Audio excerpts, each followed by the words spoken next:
環保燈籠夠照，加膠托變花樽。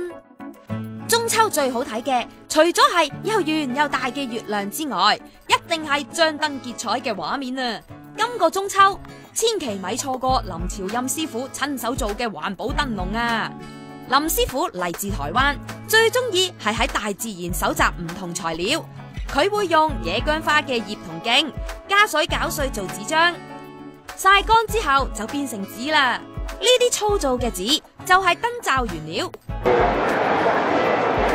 其實咧，呢一個燈籠係由樹葉啦，同埋一啲香蕉樹嘅纖維做㗎，係咪好別致呢？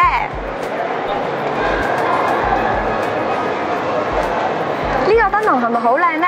佢上面嗰啲花係人哋唔要嗰啲衫呢，上面有啲花都剪佢落嚟黐上去㗎，又環保又美觀。你睇下喺度仲可以見到佢嗰啲布料嗰啲紋理啊，真係好靚啊！老師你好，我覺得這個燈籠啊設計很漂亮。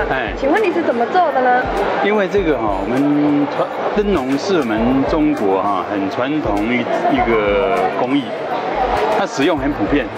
但是在我們的觀念裡面這個燈籠就是掛在上面這樣好看但是它的實用性還不太夠。但我的那個設計理念就是說，我們這個中國這麼傳統、這麼好的一個傳統工藝，應該要改變它的設計，讓它的實用性加強，那實用性更廣泛。林師傅仲設計咗一個膠托。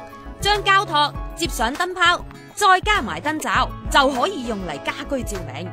如果將膠托接上水樽，就會變成花樽，一物兩用，係唔係好巧妙呢？